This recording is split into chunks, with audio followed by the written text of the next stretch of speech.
ఇది కేవలం సమాచారంగా మాత్రమే భావించండి. వైద్య నిపుణులను సంప్రదించండి. సార్ ఇప్పుడు మరి ఇవాల్టి రోజుల్లో ఇప్పుడు మెడిసిన్స్ చాలా వచ్చేసాయని వింటున్న రోజుల్లో సార్ ఒకసారి హెచ్ఐవి పాజిటివ్ వచ్చిన తర్వాత ఎంతకాలం వాళ్ళ లైఫ్ని అంటే ఒక హెల్దీ లైఫ్ స్టైల్తో పొడిగించవచ్చు? అంటే దీనిలో 3 విభాగాలు ఉన్నాయండి. ఒక విభాగం ఏంటంటే healthy person, young person HIV positive అయినప్పుడు కూడా అతను ఇమ్యూనిటీ స్టేటస్ బలంగా ఉంటే, అంటే అర్థం ఏంటి? ఇమ్యూనిటీ అంటే వ్యాధుల పైన పోరాడే శక్తి. అది ఎలా ఉంటుంది? కొందరికి వంశపారంపర్యంగా జెనెటిక్గా వస్తుంది, కొందరికి వారు తీసుకునే ఆహారం వల్ల, అలాగే బాధరాబందీ లేకుండా ప్రశాంతంగా ఉన్నటువంటి యోగులు అంటాము, శుద్ధులు అంటాం, అలా ఉన్నటువంటి వారిలోను, అలాగే అన్నెసరీ స్ట్రెస్ లేనటువంటి వారిలోనూ ఇమ్యూనిటీ చాలా బాగుంటుంది. ఆ ఇమ్యూనిటీ బాగున్నటువంటి వారిలోకి మెజర్మెంట్ ఏంటండి? వారిలో CD4 అంటే తెల్ల కణాల్లో ఒక సెక్టర్, అది CD4 CD8 అని అంటాము. ఈ CD4 తెల్ల కణాలు ఎవరికైతే 500 నుంచి 1500 పర్ క్యూబిక్ మిల్లీమీటర్ ఉంటాయో వారిలో ఇమ్యూనిటీ బాగున్నట్టు లెక్క. ఆ రకంగా ఇమ్యూనిటీ బాగుంటే 80 ఏళ్ళ వరకు జీవిస్తున్నారు. Established all over the world.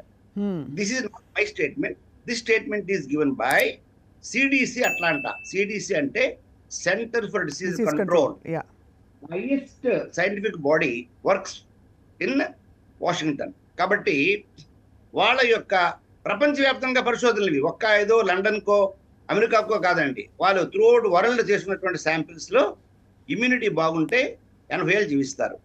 Okay, immunity బాగున్నప్పుడు కూడా కొందరిలో డయాబెటీస్ ఉన్నా, ఆస్తమా ఉన్నా, క్యాన్సర్ ఉన్నా, కరోనా ఉన్నా, లేదు ఇతరత్ర ఏవైనా వ్యాధులు ఉన్నా, అటువంటి వారిలో మాత్రం లైఫ్ స్పాన్ గణనీయంగా తగ్గిపోతుంది. రైట్.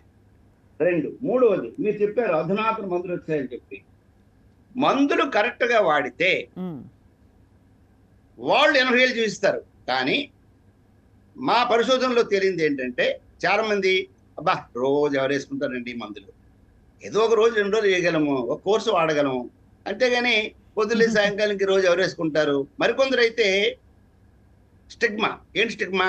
ఈ డబ్బా పట్టుకుని తిరగాలి, ఆ డబ్బాలో మందులు ఉంటాయి, ఆ డబ్బా పట్టుకుని నేను ఏదో మ్యారేజ్కి వెళ్తాను, అక్కడ వెళ్ళి ఆ డబ్బా ఎవరు అడుగుతారు నన్ను అని చాలా మంది మందులు మానేస్తారండి. ఇర్రెగ్యులర్ గా మందులు వాడినందువల్ల హెచ్ఐవి పేషెంట్స్ లో sudden heart attacks, sudden paralysis, కాలు చేయి పడిపోవడం, మరికొంతమందిలో పచ్చకామ విపరీతంగా వచ్చేసి కోమాకి వెళ్ళిపోవడం, మరికొందరిలో బ్రెయిన్ లో టీబీ, ట్యూబర్కులోసిస్ ఆడడం, మరికొందరిలో ఏంటంటే అంధత్వం, సైటోమెగలో వైరస్ అని ఉంటుంది ఒకటి, అది డైరెక్ట్ గా వెళ్ళి రెటినాని తినేస్తుంది అది. కాబట్టి irregular use of medicine is a dangerous problem అండి. కరెక్ట్ గా మందులు రోజు ఒక టాబ్లెట్ వాడుతూ ప్రతి 3 మాసాలకి నమ్మకం ఉన్న వైద్యుడినో లేకపోతే ప్రభుత్వ ఆరోగ్య కేంద్రాన్నో లేకపోతే ఏఆర్టీ కేంద్రానికి వెళ్ళి పరీక్షలు చేయించుకొని ఆ మందులు పనిచేస్తున్నాయా లేవా అనేది వెరిఫై చేసుకుని ఆ మాత్రం జాగ్రత్త తీసుకుంటే హెచ్ఐవి వైద్యం రోగం అనేటటువంటిది ఒక షుగర్ జబ్బు లాంటిదే. రైట్. హెచ్ఐవి జబ్బు అనేటటువంటిది ఒక ఆస్మా జబ్బు లాంటిదే. సమస్యలు ఎక్కడంటే పేషెంట్ తనకు తానే అన్ని నిర్ణయాలు చేసుకొని, 1 వైద్యం వాడకపోవడము, 2 స్టిగ్మా. అసలు మేము ఆశ్చర్యపోతాం, భర్తకుంటే భార్యకి చెప్పడం, భార్యకుంటే భర్తకు చెప్పదు, తల్లికుంటే కొడుకు చెప్పదు, కొడుకుంటే తల్లికి చెప్పరు. తీరా మా దగ్గరికి వచ్చి మాకేం చెప్తారంటే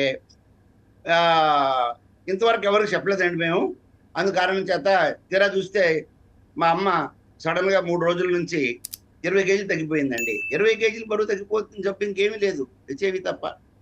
టీబీలో తగ్గుతారు కానీ టీబీలో క్రమేపీ తగ్గుతారు, క్రమేపీ. హెచ్ఐవి అలా కాదు, విత్ ఇన్ 2-3 months లో 10% దాటి తగ్గిపోతారు. 60 కేజీలు ఉన్నవాడు సడన్ గా 7-8 కేజీలు తగ్గిపోతాడు. సో అప్పుడు దాకా మా దగ్గరికి రారండి. ఇది రెండోది. ఇంకో సమస్య ఏంటంటే చాలా మందిలో అవగాహన పెరిగింది కానీ చికిత్సలో వచ్చినటువంటి అధునాతన పద్ధతుల గురించి ఎవరికి తెలియటం లేదు, ఇంక్లూడింగ్ డాక్టర్స్. I'm telling. ఎందుకు ఆ మాట చెప్తున్నానంటే, నేను మాకు వచ్చి పేషెంట్లు చెప్తారు, మేము పలానా దగ్గరికి వెళ్ళామండి, CD4 పరీక్ష చేశారండి, మాకు మందులు ఇచ్చేసారండి, ఇవి వాడుతున్నామండి, కానీ ఇప్పుడు 3 నెలలు అయిందండి, మా ఆవిడకి ఫిట్స్ వస్తున్నాయి, ఫిట్స్ తగ్గట్లేదండి అని వాళ్ళు మా దగ్గరికి వస్తారు. తీరా మనం కొంచెం డెప్త్లోకి వెళ్తే ఏమర్థం అవుతుంది మనకి, హెచ్ఐవి టెస్ట్ చేస్తారండి, నెగిటివా పాజిటివా, పాజిటివ్ అనగానే మందులు ప్రారంభించేస్తున్నారు. ఒక సామెత ఉంది, ఎద్దినింది దూడను కట్టేయండి. ఎద్దేయడం ఏంటండి, ఎద్దెందుకు ఇంతది, దూడను కట్టడం ఏంటి? పాజిటివ్ అయిన తర్వాత హెచ్ఐవి పాజిటివ్ అయితే 1 పాజిటివా 2 పాజిటివా, 1 వైద్యం వేరే 2 వైద్యం వేరే. చాలా మంది ఇవాళ కూడా ఆ బేసిక్ టెస్ట్ చేయకుండా ముద్ద వైద్యం జరుగుతుంది. 1 పాజిటివ్ ఏంటి సార్, 2 పాజిటివ్ ఏంటి సార్? హెచ్ఐవిలో వెరైటీస్ ఉన్నాయండి. అంటే ఉదాహరణకి పాము కరిచిందని ఎవరో వచ్చారు, పాము కరిచినప్పుడు నాగుపాము కరచ్చు, కట్ల పాము కరచ్చు, రక్తపొడ కరచ్చు, వానపాము కరచ్చు, లేకపోతే జర్రిపోతు అంటారు, నాన్ పాయిజనస్ స్నేక్, అది కరచ్చు. పాము కరిచిందంటే ఏ పాము కరిచిందని వైద్యం చేయాలి తప్ప, పాము కరిచిందంటే పసుపు పోస్తే ఎలాగవుద్దండి? అలాగే హెచ్ఐవి పాజిటివ్ అంటే హెచ్ఐవి 1 పాజిటివా 2 పాజిటివా? 1లో మళ్ళీ A positive, B positive, C positive, M positive, N positive, O positive. అది మన వాళ్ళు చేయటం లేదు. ఓకే, ఆ 1, 2 చేస్తున్నారు. చేసిన 1కు పనిచేసే మందులు 2 పనిచేయవు. కొందరు పేషెంట్లు మా దగ్గరికి 2 పాజిటివ్ అయ్యి కూడా 1 మందులు వాడుతూ నెలల తరబడి బాధలు పడుతూ, ఒక ఆయన అయితే ఒళ్ళంతా కాలిపోయి పొక్కులతో వచ్చాడు ఆ దగ్గరికి. బాడీ చూస్తే భయం. ఒకప్పుడు మసూచుకు పొక్కులతో వచ్చాడు. ఏంటయ్యా ఇది అడిగితే, ఏమో సార్ ఈ మందులు వాడినప్పుడు తీరా అతను టెస్ట్ చేస్తే అతనేమో 2 పాజిటివ్, అది 1 మందులు వాడుతున్నారు.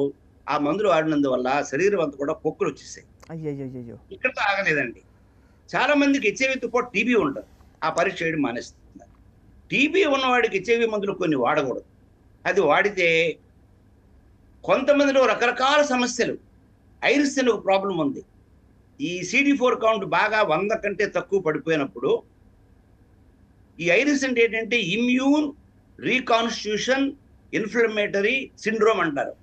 అది వస్తే వితిన్ 72 గంటలు చచ్చిపోతున్నాడు, హీ విల్ డై. ఎవరూ కాపాడలేరు. దాన్ని ప్రివెన్షన్ మళ్ళీ చాలా సులువు మనకి. అలాగే మరికొంతమందిలో హ్యాండ్ అనే ఒక ప్రాబ్లం ఉంది. HA అంటే హ్యాండ్, అంటే హెచ్ఐవి అసోసియేటెడ్ న్యూరోకాగ్నిటివ్ డిజార్డర్. ఆడు ఆరోగ్యం ఉంటాడు కానీ మతి మరుపు, ఏం గుర్తుండదు, ఎక్కడ ఏ సామాన్ పెట్టాడో తెలియదు, నిన్న చూసిన మనిషి వీళ్ళకి గుర్తుండడు ఆడికి.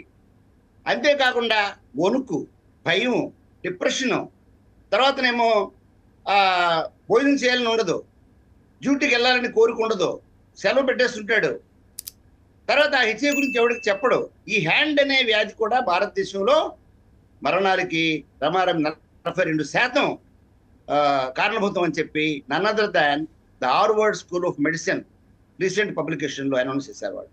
కాబట్టి మనం ప్రజలకు చెప్పగలిగేది ఏంటంటే, హెచ్ఐవిని తెలియగానే దయచేసి మీరు ప్రభుత్వ ఆసుపత్రుల్లో కానీ లేదా క్వాలిఫైడ్ ఫిజిషియన్ దగ్గర కానీ వైద్యం చేసుకుంటే అందరిలాగా ఆరోగ్యంగా జీవిస్తారు. అంతేగాని నాకు ఇదేం చేయదు, నేను బాగా భోజనం చేస్తున్నాను, రోజు కేజీ చికెన్ తింటున్నాను, 3 లీటర్లు పాలు తాగుతున్నాను, పొద్దున్నే నేను బాదం తింటున్నాను, నాకేం కాదనుకోవడం చాలా చాలా చాలా పొరపాటు.